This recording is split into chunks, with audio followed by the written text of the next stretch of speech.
1. When I was 13 or 14, I decided I wanted a PS3. My dad refused to buy me one, but my uncle made me an offer I couldn't refuse. He said that if I worked at his sweet shop for 2 months of summer break, he would buy me a PS3 and some games in lieu of payment.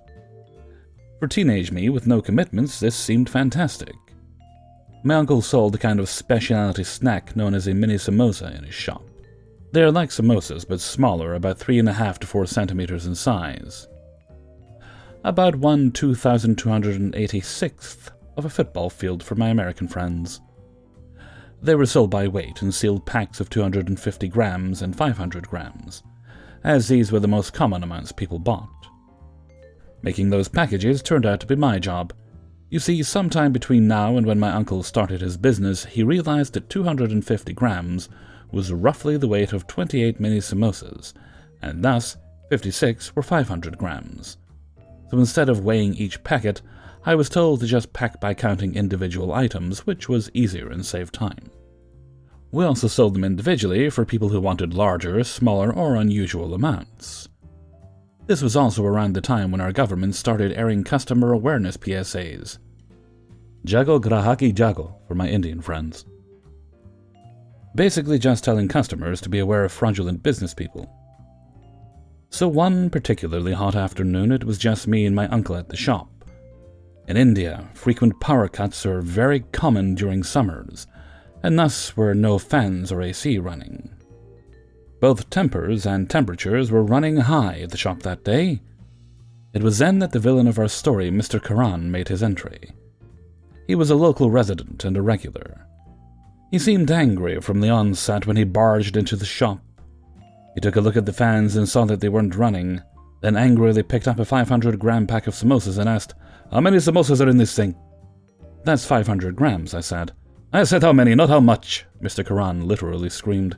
"Again, how many in this?" 56, I replied immediately, since, I packed them.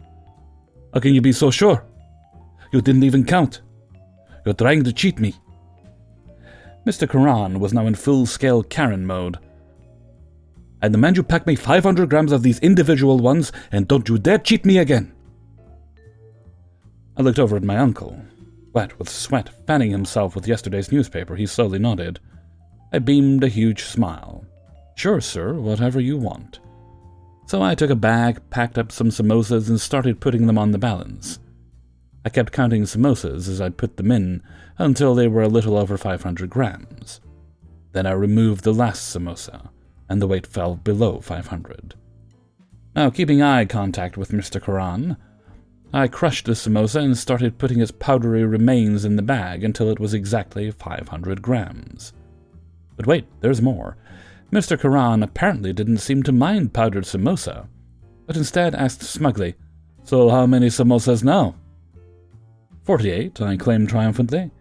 You see, sometime in the past, my uncle's old chef retired, and the new chef made samosas with a little bit more filling in them. They looked the same on the outside and only weighed a couple grams more each, and since he made them in bulk and also sold to other shops in the area, the price wasn't too much of an issue. So my uncle let it slide. But those couple grams added up on mass orders, and that is what Mr. Karan found out the hard way. He looked sheepishly at the pre-packed samosas, and then at his own package, and asked if he could buy the former instead. "No, my nephew made a package specially for you at your own request, so that is what you have to buy," my uncle finally spoke. Mr. Karan silently took his pack, paid, and left. He was a lot more respectful during his subsequent visits. I was reminded of this story yesterday when my PS3 finally died. 2. I'm still working at the same place and enjoying what I do, so my apologies that I will keep things a little vague. Boss man has since left, though, which is why I'm sharing now. Please be warned, the fallout is extremely small, but it was to me a small petty win that I look back on fondly. The setup. At my workplace, every employee has 3 sets of duties. The first set of basic duties is the same for each and every one, which is a prescribed number of hours per day, for which we are rostered, with the total number of hours a week ranging from 10 to 28 hours depending on whether you are middle management or an ordinary employee such as myself. The second and third set of duties are highly varied, and are organized into various committees which an employee can technically change between every year. Some involve heavier working hours or planning, whereas others involve more menial, simpler tasks. As you may imagine, rostering the prescribed hours for employees must be a heavy affair, and there must be a committee to oversee it. My second set of duties happen to fall under this committee, and I help with the rostering, which is mainly done on a highly specialized and expensive out-of-office software twice a year, with the committee managing substitutions whenever an employee is away on sick leave or other reasons throughout the year.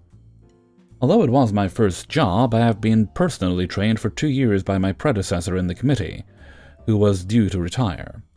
At the time of the malicious complaints, I had been a valued member for 3 years who has made noted contributions towards the rostering processes.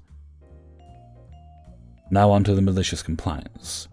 As usual, our story starts when a new boss came into our workplace, whom I shall call Boss Man going forward.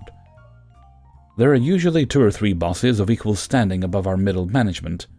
New Boss Man fancied himself a people's person, who would often listen to the grievances of ordinary employees and try to find ways to change things, such that ordinary employee satisfaction could improve. Now this would usually be a good thing, except that he would entertain unreasonable requests as well. This resulted in time wasted trying out untenable solutions, or solutions where work was shifted around such that it became unfair to other individuals. As you may expect, this usually caused new grievances, and work was shifted back to how it was originally allocated, because that had been the most fair in the first place.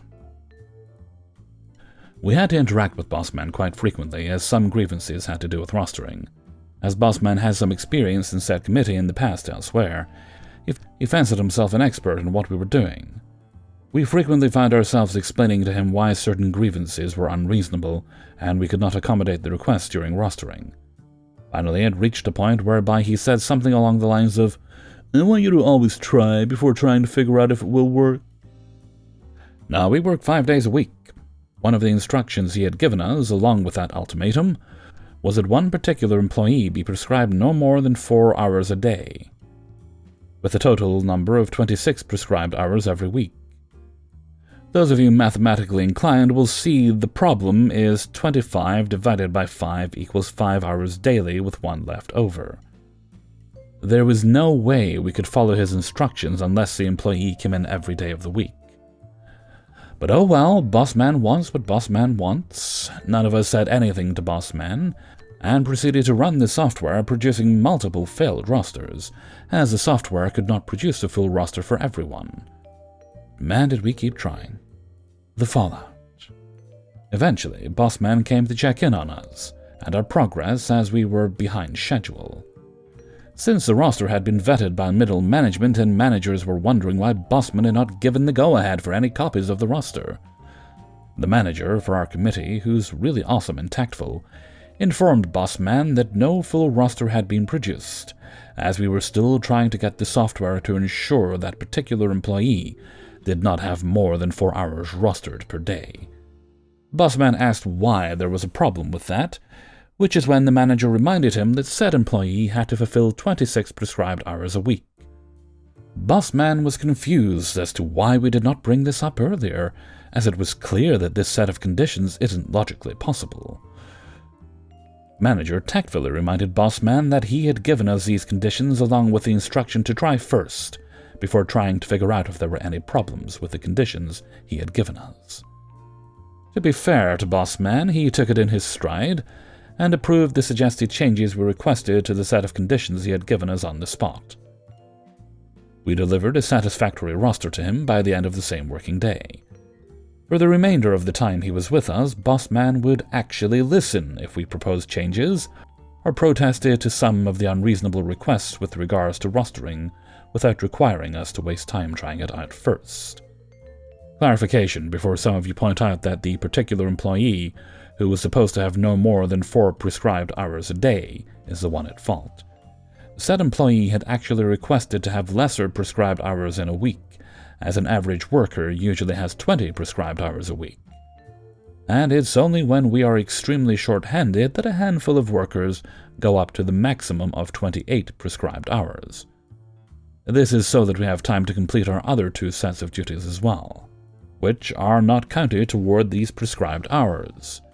For some reason, Bossman saw the solution as to reduce the number of prescribed hours per day, without lowering the total number of prescribed hours in a week.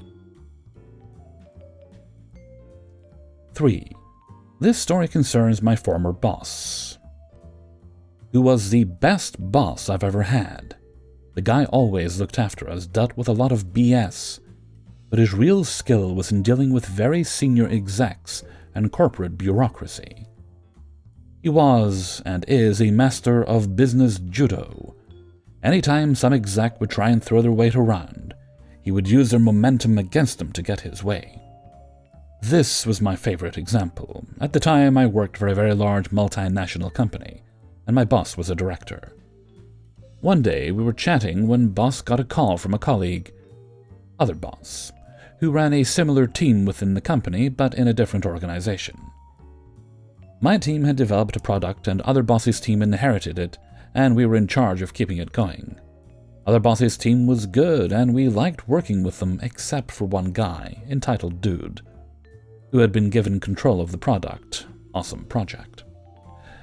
He had worked for a separate manager for years, but his manager had left to go on to a competing company, so entitled Dude ended up with other boss. He was trouble from moment one, as he clearly thought he should be running her team. She was an exec, director, and he was a senior manager with no direct reports.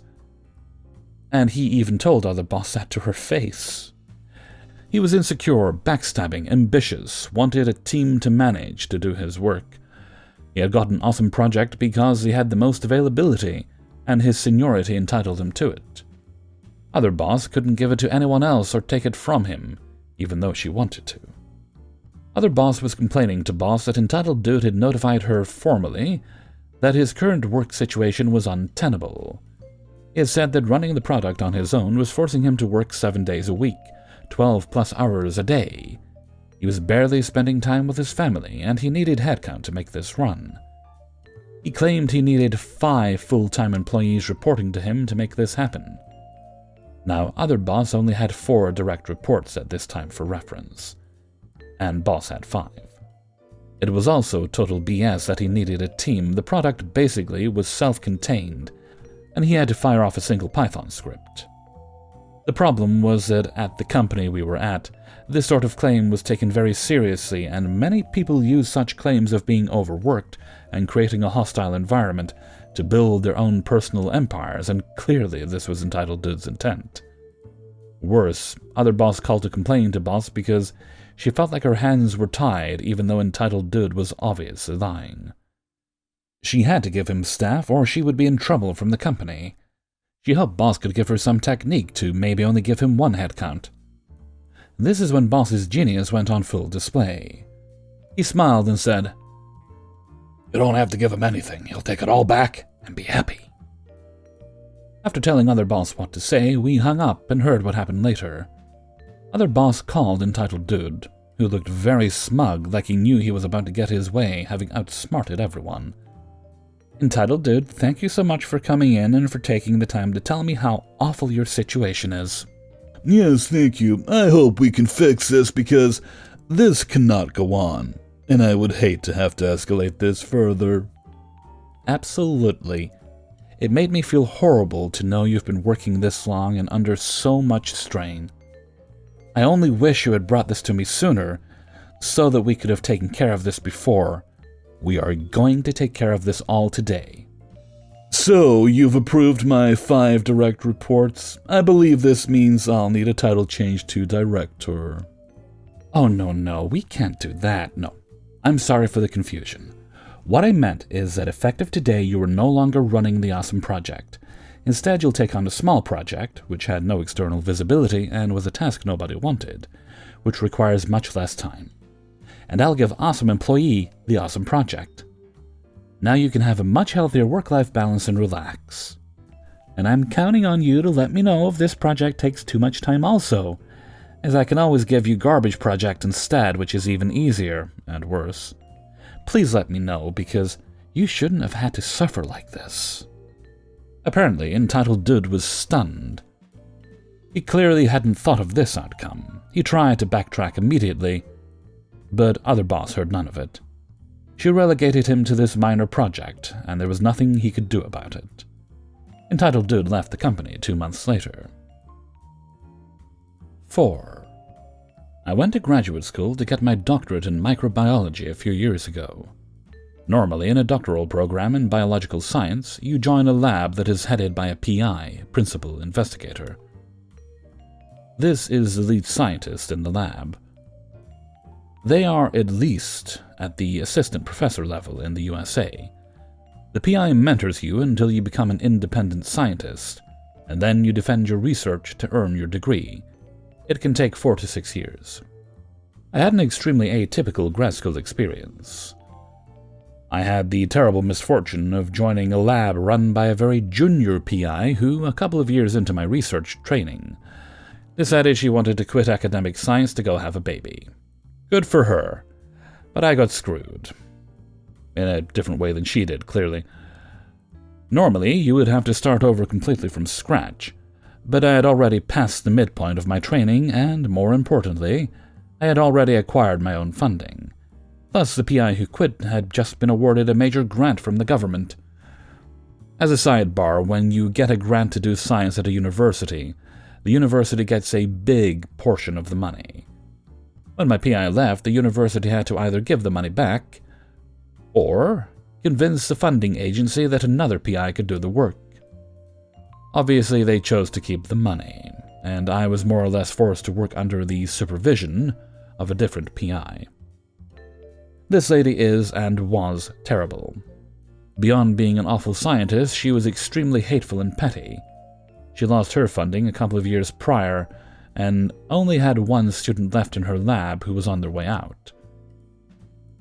She had a reputation for being an awful mentor. Right from the start, it became clear that not only was her reputation deserved, it was a bit of an understatement. She was incredibly abusive. To give you some perspective, out of the 14 students to join her lab, only 4 of them have gotten degrees, which is unheard of. The rest literally quit science altogether. To make matters worse, she had also absolutely no idea what the grant she inherited was actually about, and still does not. So in addition to my graduate training, I was now in the position where I had to work on her other projects and administrate this new grant. The next 2.5 years of my life were absolute hell. I soon learned that my new PI would take advantage of my labor in any way she could. She has a philosophy that graduate students were entitled to 4 days off per year, and that weekends counted. She also loved to complain that graduate students were overpaid. We made $30,000 per year in 2019, because when she was a grad student, she only made $22,000 per year in 1992.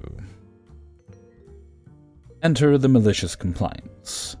Every year, when you have a grant from the government, you have to write an annual report. Normally, you have 4 to 8 people working on this research at any given time. But I was alone.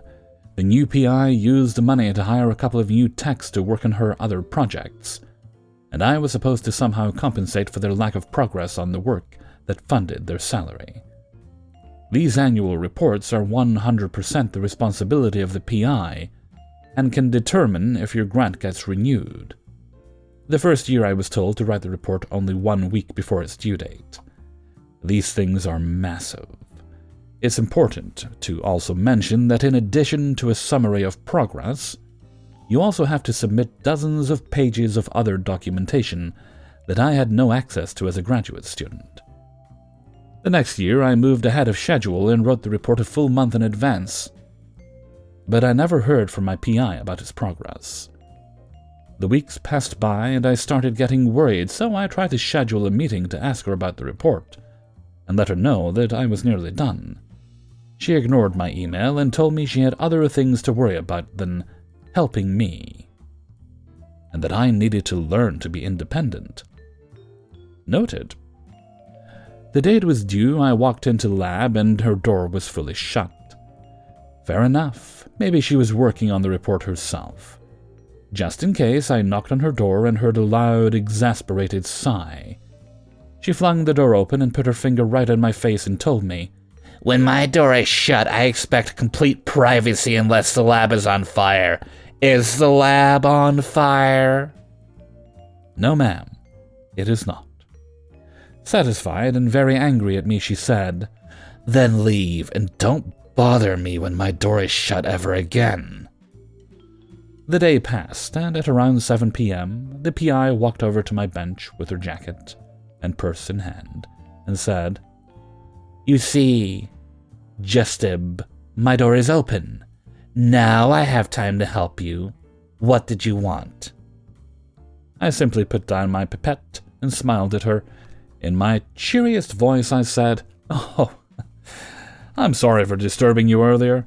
I just wanted to ask if you needed any help on the progress update, but you must have been working on it." The vision of blood draining out of her face is a memory that will give me strength and happiness for the rest of my life. She asked me, "When is it due?" And I responded again, cheerfully, "Due? Oh, about 2 hours ago." It took her a full 30 seconds to be able to croak out, "Do you have anything for it?" To which I said, "Well, I was working on some other stuff for it earlier. It was 100% finished. But I figured you wouldn't need it when you sent me off." After that, she left the bench and didn't talk to me for over a week. A blissful, blissful week. I am happy to inform you that the lab did not get its funding renewed and has not acquired funding since. I did, in fact, get my degree. 5. At the time of malicious compliance, I was a project manager for a smaller industrial construction company on the Gulf Coast. We were adding on to an existing chemical plant in multiple phases. The first phase of the project went well. The client rep was easy to get along with and was very reasonable. He reported to their PM, but we almost never dealt with her. We would have weekly status meetings to discuss cost projection and forecast, schedule updates, change orders, COs, and request for information, RFI, all of which always went well. Towards the end of the first phase, the client was bought and merged with another company. This wasn't a problem at first. We finished the first phase under budget, ahead of schedule, and was awarded the second phase.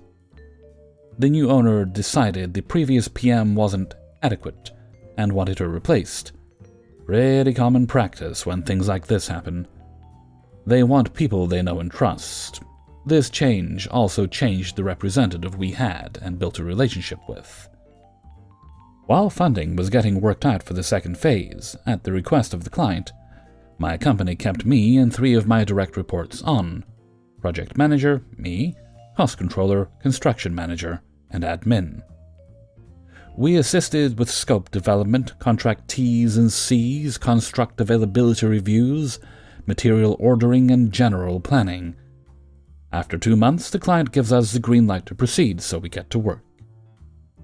I am not what is referred to as a change order artist in my industry. Unless it's a change of scope or an extreme unforeseeable weather delay, I try to steer away from requesting more money as much as possible. Sometimes there is no avoiding it, especially when the scope of work is lacking.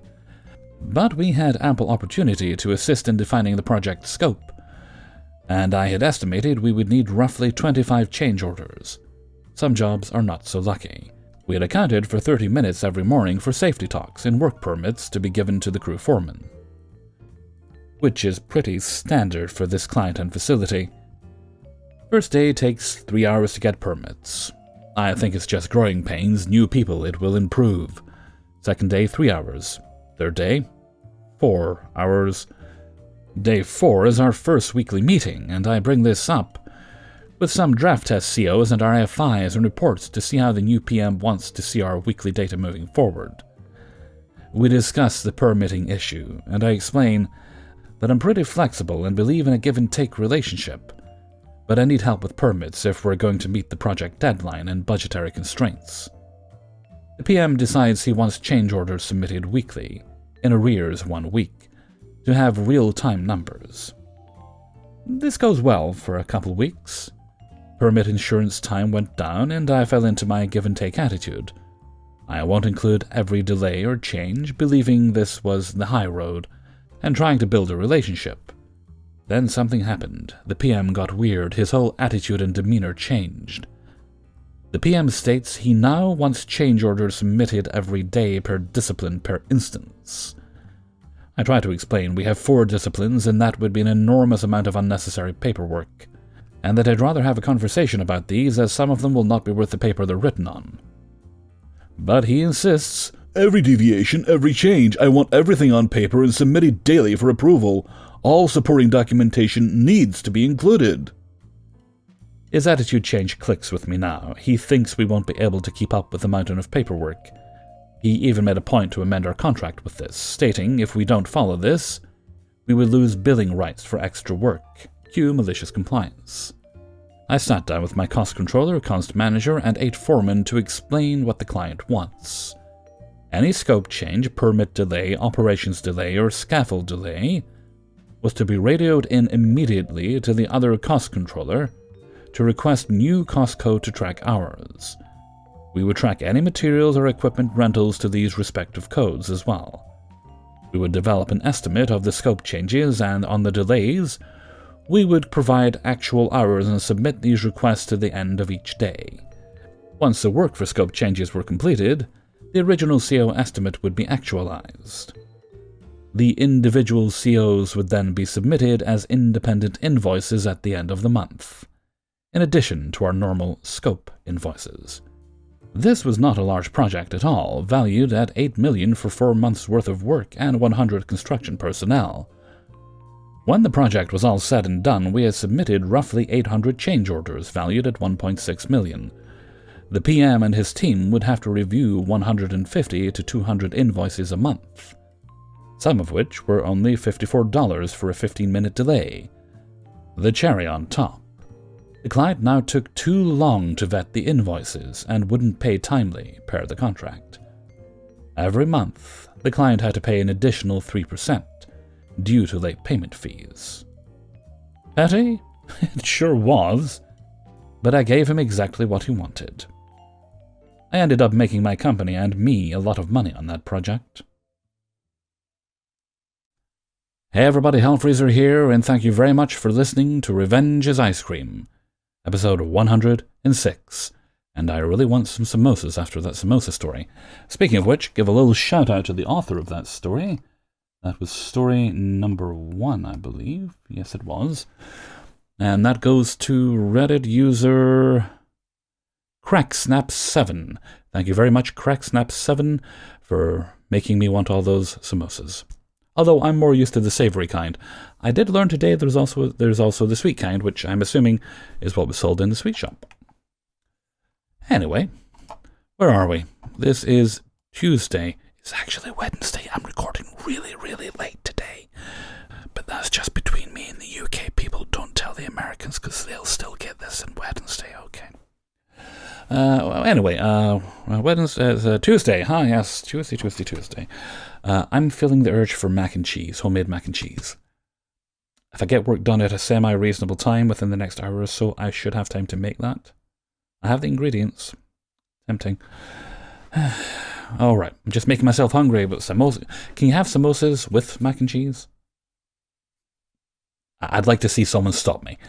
Anyway, with that, I'm going to head off for now. So until next time, thank you very much for listening, and take very good care of yourself.